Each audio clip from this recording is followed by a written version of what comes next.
We didn't do actually any paid ads. There were people who were like, so suits can't be real, like cosplay. That can't count as a costume. And I took that personally. We sold out of a lot of styles very quickly with our first collection. Is there any advice that you can give someone that's listening now that's getting into the licensing process? Give yourself a lot of time. And also, don't be afraid to get super creative. For the quality that we ship, our prices should be high. It's not just a character on a t-shirt because we want quality and we want ethical manufacturing. People don't really understand the amount of work involved. It's really easy to get burnt out. I want to know what's next for you and also what's happening with Fira.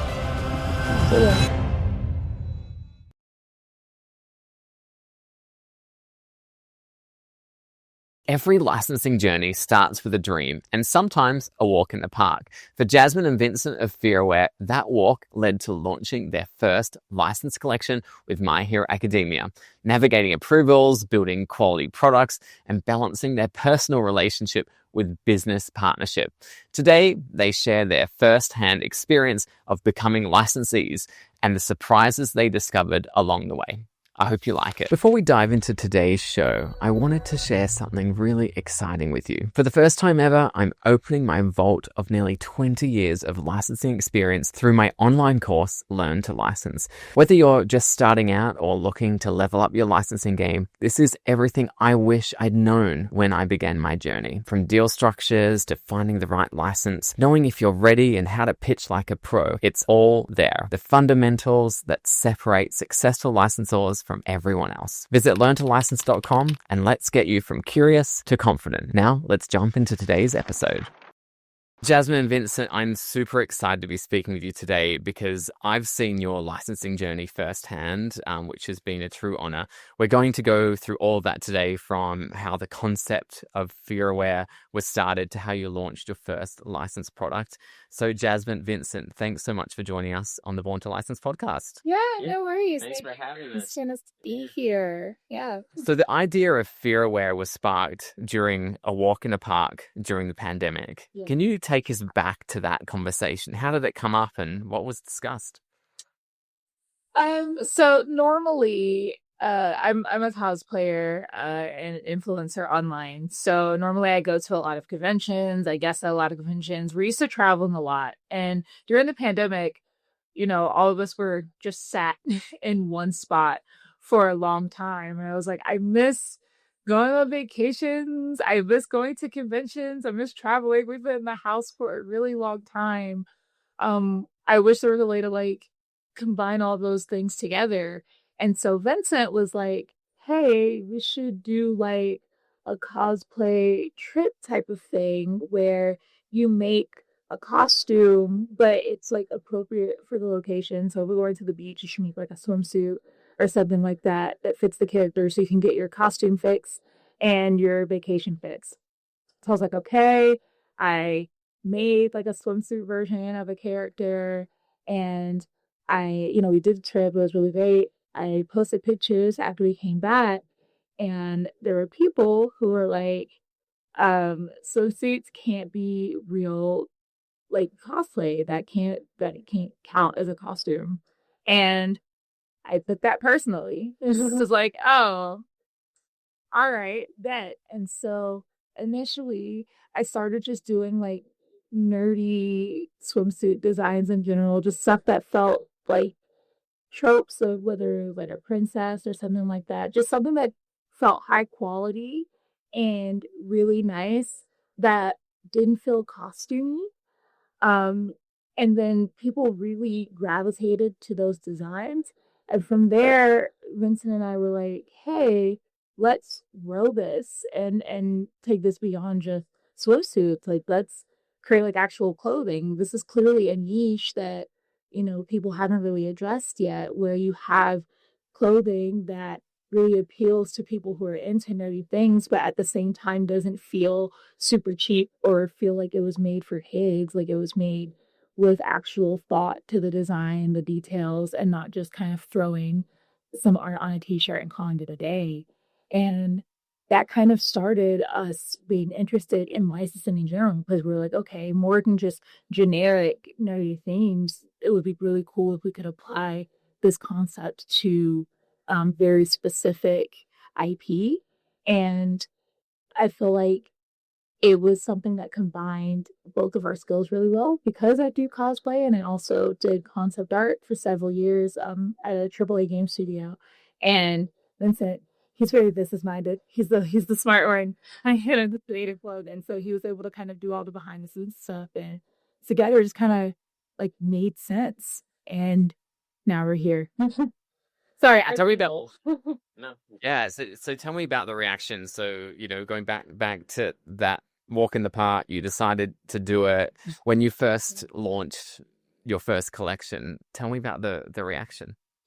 It was amazing. We were actually surprised. So, for a brand new business, us being brand new to clothing as a business, we sold out of a lot of styles very quickly with our first collection. And I think a lot of that has to do with uh just the community that Jasmine has built as a cosplayer, but also like she mentioned, like the thoughtfulness of the design. So it's not just, a character on a t-shirt. At that time, we're just doing like loosely inspired things, like she mentioned, like based off of like a princess concept. But I think our attention to detail, attention to quality, and also we're really big on ethical business too. There's a lot of clothing manufacturers that,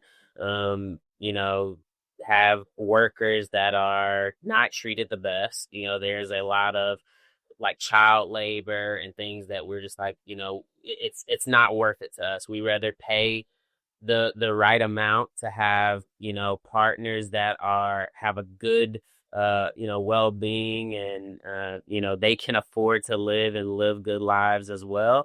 And then also that comes out in the clothing. So, we definitely typically pay more for our, bulk production clothing, but also because we want quality and we want ethical manufacturing. So that was kind of another big part to us as well that I think really came through in that initial launch as well. And I think people could see that. And we got a lot of comments on, in general, just the quality and people really like immediately trying to see what we were doing in terms of trying to make something that was premium that appealed to the more nerdy side. I don't know. I think what's also interesting is like, of course, when you first launch too, there are some who are like, why is this, at this price point? But it was funny to see, the people who were excited who bought and how they got it, they're like, wait, this is actually amazing quality. People were surprised. Yeah, they were. And one of my favorite comments of feedback we got ever was someone said, I have a designer swimsuit that costs more than this that is not as good quality. So that like by itself helped to just kind of like reinvigorate our drive and just be excited about what we created. That's awesome feedback to get from your customers. So you launched your first licensed collection this year, and we're going to get to that. But first, I wanted to know, why was licensing something that you wanted to get into in the first place? I would say, based for me, being a cosplayer, being someone who already likes doing specific characters and specific IP. When we first started the brand, we just kind of noticed like, hey, this is something that's missing, and I would like to be able to contribute ideas and designs for specific characters. I see this space, I see this hole, and it's just like I have ideas. I want to be able to help and contribute, and from there it was really that simple. Like we already doing specific characters. I was like, if I could do this character, like if I was making a costume, this is what I would do. And if I was making like an actual outfit to sell, this is what I would do. But I can't make that outfit to sell because we don't own that. So let's figure out how to do this legitimately. And yeah, that came to our hunt of finding you guys.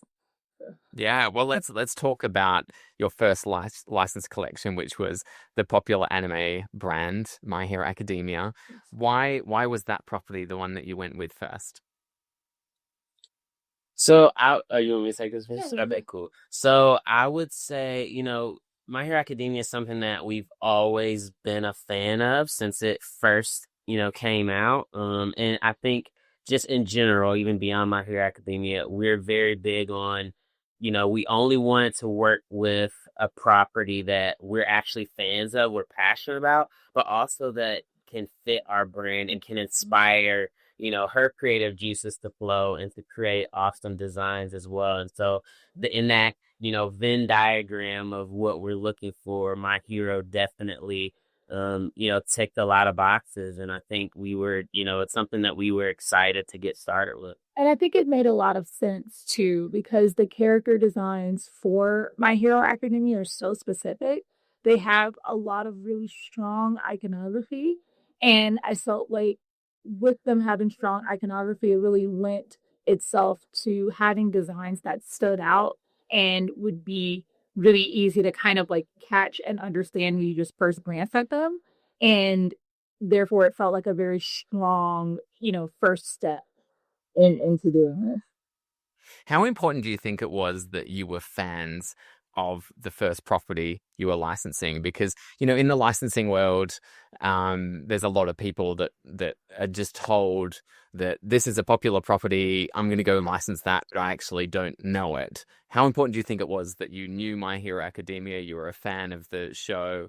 So, okay, so I'll say, like, from a passion perspective, I think it's of the utmost importance. I know that, like, obviously money runs the world, and, people, large companies partner and want to do stuff, and they just want to, like we said before, there's lots of companies that just put a face on a t-shirt and sell it. And if they have the audience, great, they make money. But, like, it's about more than that for us, right? Like, this company is our baby too. And it's like, we want to do everything, well and of high quality, but we also want it to align with our passion, because otherwise we can just, do our 9 to 5 jobs, right? Like, this is something that we're passionate about, that we just want to, bring to life. And we just feel that, being a fan of it means that your passion being well integrated into every part of the launch process shows. And I think that when people actually get the product, and a lot of people who aren't even My Hero Academia fans really love the product too, right? Just because it's stylish. So I think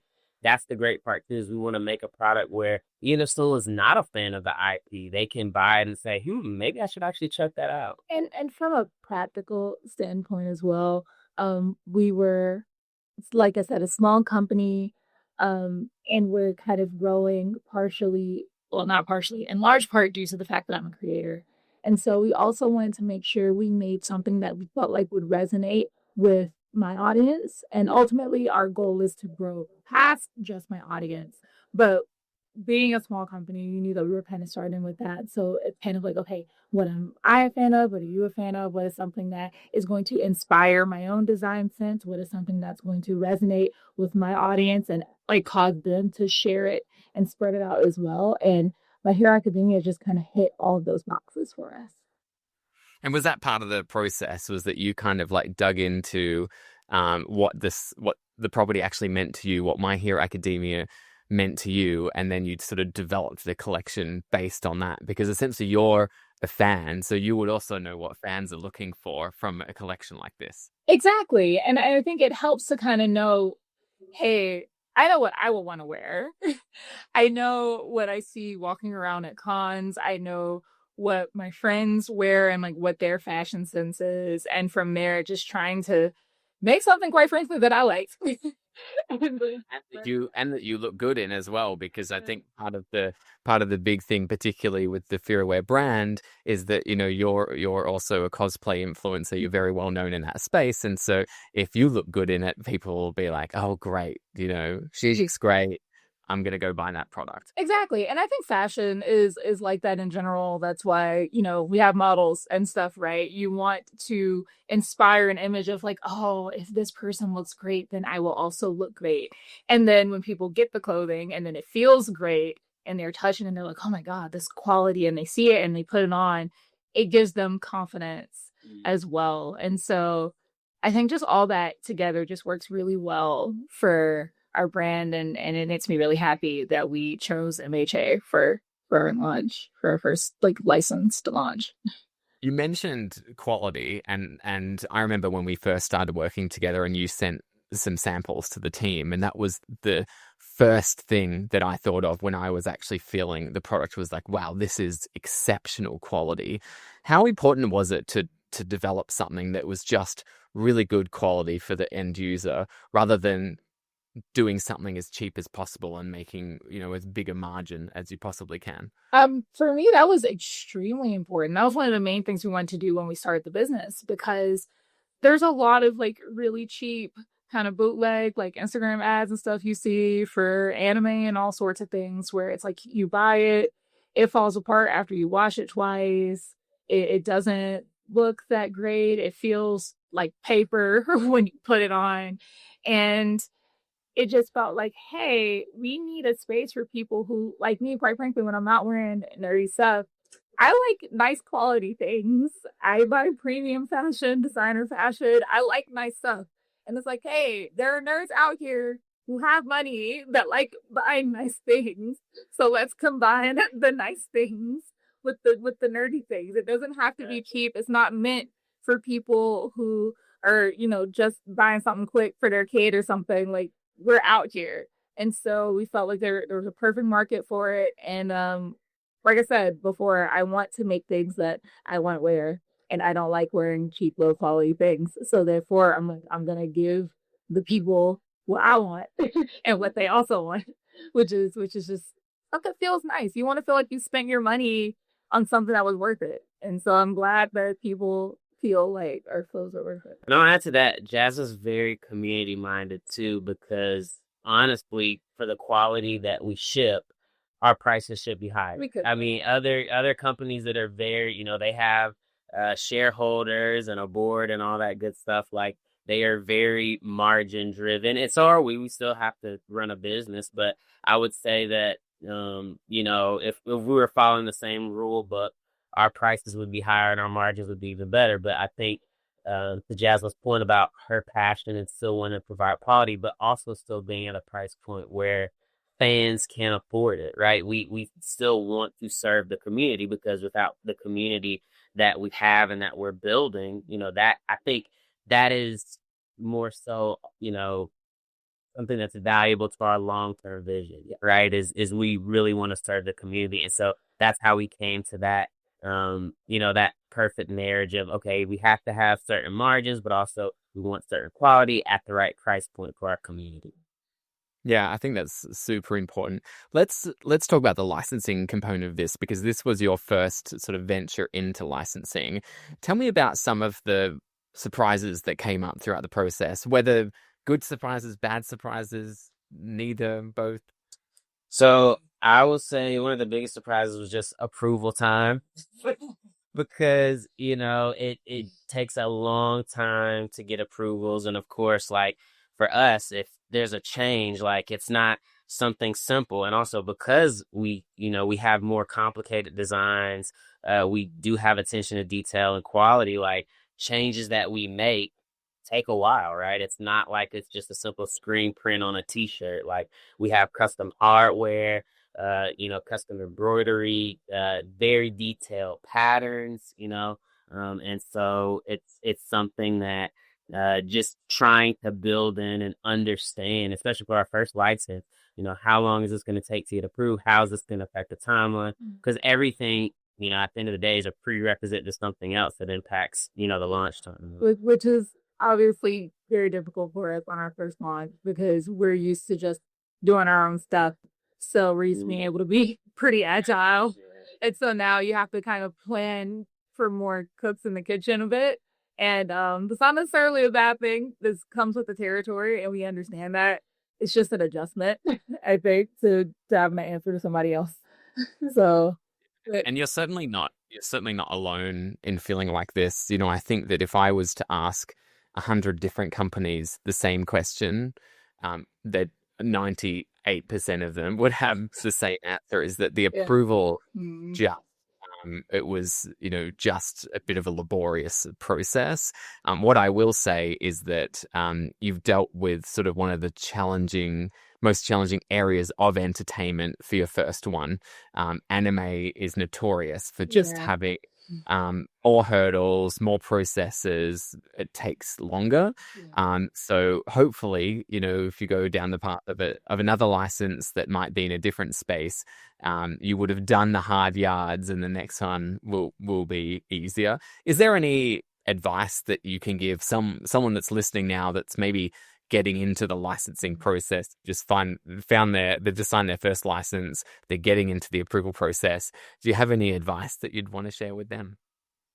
I would say for me, so I don't know if you would Yep. agree. I would say two things. I want to say first, give yourself a lot of time because you think something is going to be approved immediately and then it's not, and it's going to be the weirdest stuff that they call out, and you're like, oh, this is not the part I thought y'all were going to have a problem with. So give yourself time to deal with the back and forth. And also don't be afraid to get super creative.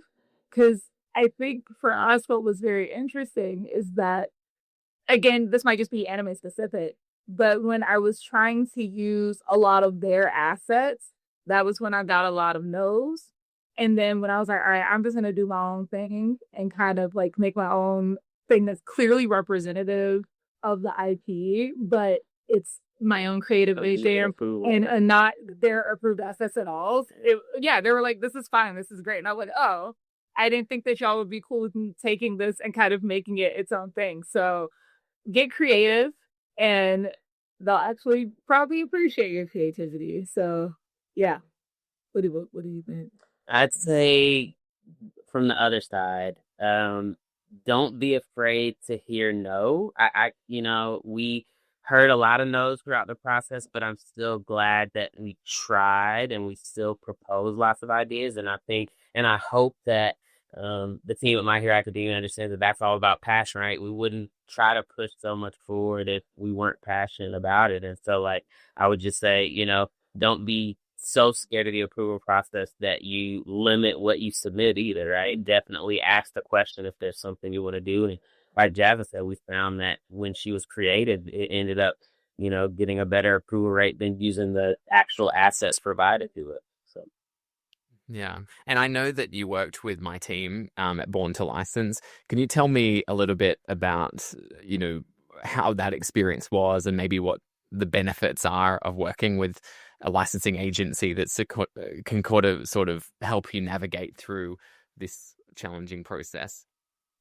definitely, I definitely say just the industry specific knowledge, right? Like we mentioned, this is our first time with a license, and so we don't know what is the norm and what isn't, right? We don't know what is status quo and what isn't. We don't know.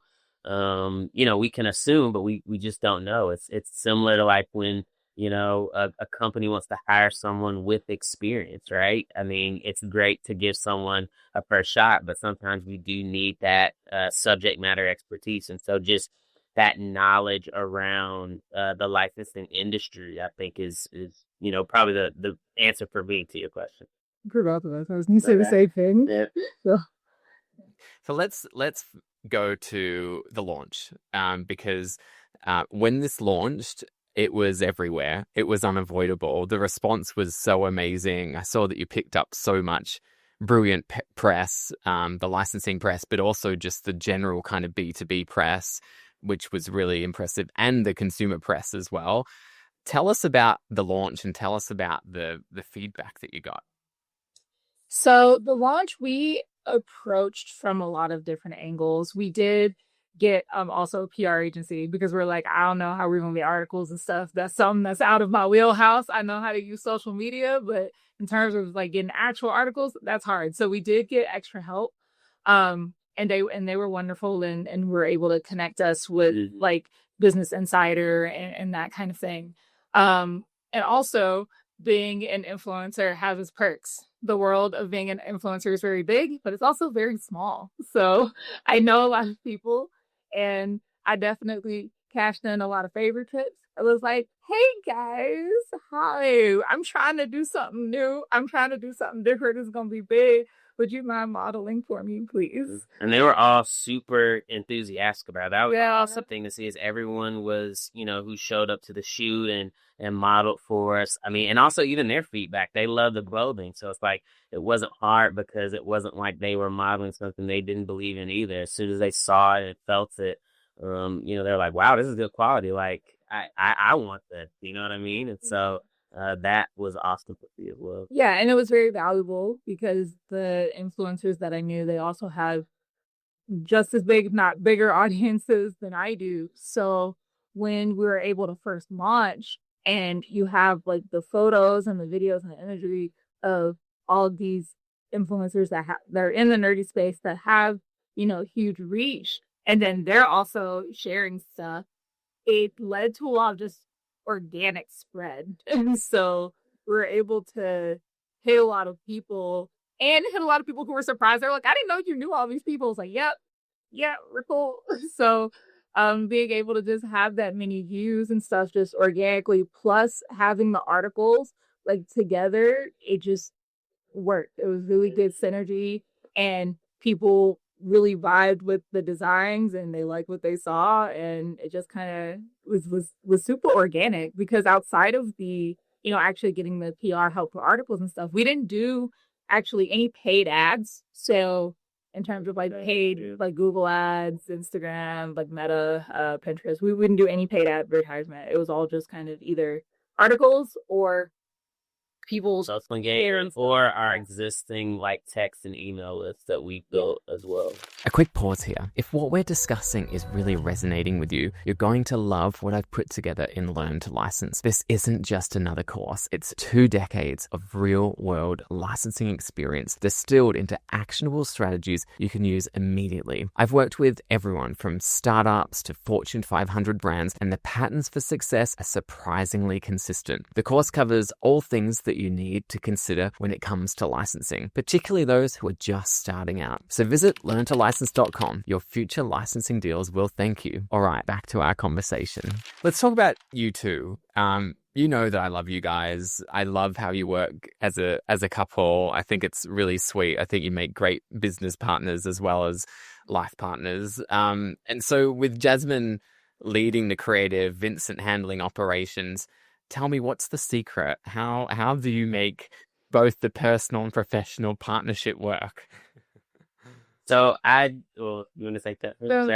So as far as the professional, I'd say it works well because the partnership works. Like, she's my best friend. Like, I know I don't want to sound cliche, but like, she's just an amazing wife, an amazing partner. And I think we built such a strong foundation in our relationship that it really enhances us in business partners. In fact, I'd say most disagreements we have are around the business, not around our relationship. Yeah. Like, and so I'd say for anyone who's interested in doing that with a partner or a friend, you should definitely have a solid relationship before you go into business together. But I think that actually enhances our communication around running the business. And I also think that it helps that we both bring completely different things to the business. I think that if we were both doing the same thing, we would have a lot more clashing. But when it comes to like creative decisions, Vince is automatically like, Jasmine, you got it. Like, I'm not gonna even worry about that. And vice versa. When it comes to like the customer service, shipping, logistics, I'm like, all the back end stuff. My brain doesn't work that way. And so because like our individual skill sets outside the business and for business, like they complement each other so well, and we're able to kind of do the whole left brain, right brain thing, it ends up coming together to be like a really good unified structure. I agree. I think that's some really good advice. One, have a strong relationship prior to going down the path of working together. But then two, it really helps if you have complementary skills and knowledge, because then you can easily separate and say, well, this is your space, this is my space. And then I guess there's less opportunity for you guys to butt heads because you've already delegated certain areas to each of you. Exactly. Yeah. That's good. It sounds like a perfect arrangement. Jasmine, let's talk about you and your online presence a bit more. You have, I think, now over 2 million followers. I'm curious to know, how do you find time to continue engaging with fans, continuing to have that high profile that you have while running Fearware with Vincent? It's hard. It's a lot. It was even worse because like when we first started, I still had my full-time job too of doing concept art. And I was trying to balance all three, and that was not sustainable. So when I switched to being able to do just social media and the business full time, still a lot, but it made things a little bit easier. Luckily, the business so far for us kind of works in spurts. So I just have to plan it by day. So it's like, okay, this day I'm not going to do any fearware stuff. I'm just going to focus on my social media engagement. I might focus on just, I want to film a whole bunch of content this day and I'll edit it. And then it'll be easier for me to post on the other days and not give that much attention, so then I can focus on fearware, like brainstorming and designs and things like that. But I'll say at the same time, like there's only so many hours in a day, and we're only two people running all these activities, just us, for her social media presence, for Fearware, down to like every package I ship, she's designing everything. And so I think we've gotten to the point where we want to scale and grow. And I think we're starting to see the limit to that with just two people. And so one lesson we're learning is, okay, in order to scale and grow, we have to invest in more help too. So I think we're reaching a point where, okay, from a, social media presence perspective and from a fear perspective, how do we strategically, get the right amount of help so that we can, continue the growth pattern that we have. Yeah, we gotta learn how to delegate. And that's hard. That's hard for me since I'm used to, like, at least in the social media world, I'm doing everything by myself pretty much. Like I'll tell them to hold the camera, but outside of that, I kind of run everything. And so learning to kind of give up a little bit of control and give it to someone else is something that I'm trying to figure out right now because I can't do everything. So working on it. I think that people don't really understand the amount of work involved for you to continue having that engagement and that high profile. You're shooting the content, you're editing the content. Anyone that has edited content, you don't really know how long it actually takes. You're in a shooting, you have to get the lighting right and everything, and you actually have to get into the actual cosplay. Like there is so much. Whenever I see any of your content, I'm always like, wow, that must have taken so long to set up, to shoot, and then to edit, and it just looks brilliant every time that you're posting something. Outside of that, like what other things you have to, people are constantly messaging you, asking you things. You're probably getting thrown promotional partnership opportunities all the time that you need to assess and see, is that right for me? Is it going to be worth my time? Yeah. Can you tell me a bit more about what that life is like? Because I don't know. I have an agent, so having an agent helps a little bit on just the talent promotional side. So he handles my emails for me in terms of like when I get sponsorships and sussing out like what's a legitimate one versus what's not worth my time. So that's kind of nice. I do have to do a lot of just like messaging management, just planning out content too, and trying to stay relevant is really hard. Trying to think of like, okay, here's a whole list of ideas that I need to film and I need to do it in this amount of time or else it's not going to be, relevant to the public consciousness anymore. So it requires a lot of just thinking.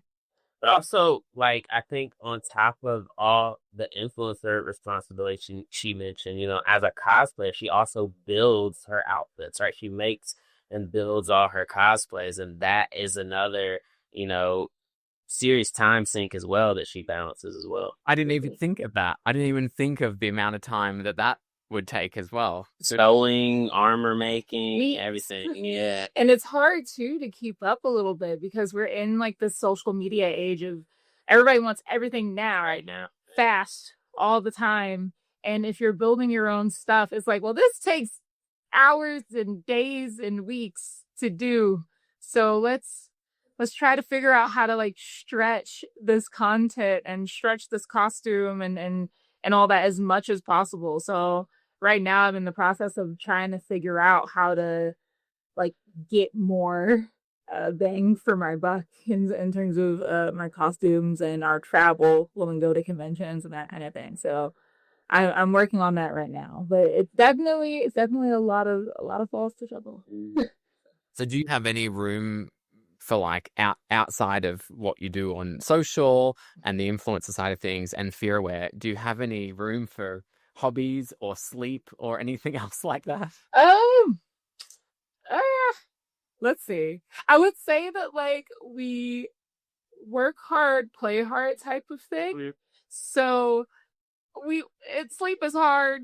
It's a lot of work. Mhm. But I will also say like when it comes time to like take a vacation or a trip, we Yeah. go all We in. go all out. All right, like we're gonna go to nice places and we're relaxing. We are relaxing. I like being able to just kind of separate myself for a bit and not put too much work in on our vacation. So like as an example, last year I had a convention where it was in South Africa where I was guesting. Like they asked me to come out there, so I was like, okay, this is work, but also we're going over to the other side of the world. So we're gonna make this And vacation too. some After vacation the work. because we've been working hard. We need some time to just chill. So we did South Africa, right? But like we went to Johannesburg. I did the convention. It was awesome.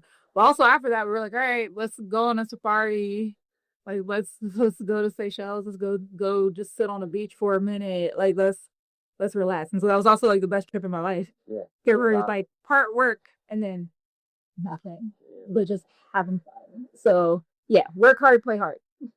I love that. I mean, that's a proper opportunity to kind of step back, reset, because I think that, as a business owner myself, you can really get in the weeds of the day-to-day business. And, if you don't allow yourself the opportunity to kind of, bubble up to the surface and look around and just remind yourself what you've achieved and what's most important, which is, your health, your mental health, your family and friends, and those parts of your life are crucially important as well. I think that's a really good lesson for anybody listening to make sure, follow Jasmine and Vincent's advice is, play hard, but also you do need to take some time to just relax and unwind. And it's hard too, especially when you have your own business, because like it's not a clear 9 to 5. You're always doing something. Constantly. And so it's really easy to get burnt out because you think like, oh, well, I technically had a weekend. It was like, no, you were answering emails. You were still doing designs. You're still doing stuff. You're still planning content. You're still doing these things. You're like, oh, but no, it's a Saturday. But was it though? Was it actually? And so it can be really easy to kind of have work bleed over into just your Lila. And so you have to be careful about that and make sure you give yourself time and grace to just like actually not work for a minute. And I think too, part of that is the passion of it, right? Like we'll just be talking about something else and we'll have an idea for the business and then now we're talking about work. Now we're working and so it really does. Like it has no bounds when it's your business. So I think that's something we're trying to work on is how do we, still allow our creativity to thrive and, we're so passionate about our business, but also how do we, set boundaries that are healthy for us as well. Yeah, I can certainly relate to that. Prior to having my own agency, I worked at Warner Brothers and Cartoon Network. And I do remember most of the time, if I was to go on leave, I'd go on a holiday and I wouldn't check emails. The thought of wherever I am in the world, whether I'm meant to be on holiday or not, the thought of not checking my emails actually makes me quite anxious. But that's something that I need to work on. I think perhaps I need to, take some of your advice and just make sure that when I'm switched off, I'm properly switched off. And I think a lot of people listening can probably relate to that. In this day and age, when emails and everything is just so accessible, you can be contacted so many different ways. Yeah. Maybe leaving the phone in the hotel room is a good place to potentially. Let's look ahead to the future. I want to know what's next for you personally, for both of you, and also what's happening with Fearware. Let's start with you two personally. What does the future hold? And then we can talk about Fearware. So yeah, I'd say, I mean, personally, as far as like her influencing and as for me, we just have a lot of awesome events planned. I don't know how much I can talk about. I don't want to like. no, we can talk about it. Okay, so I'll just say this: like we have some potential like movie premieres coming up. Jasmine has a lot of awesome like cosplay projects. Personally for me, and I'm also balancing my 9 to 5 in the energy technology space, which is very different.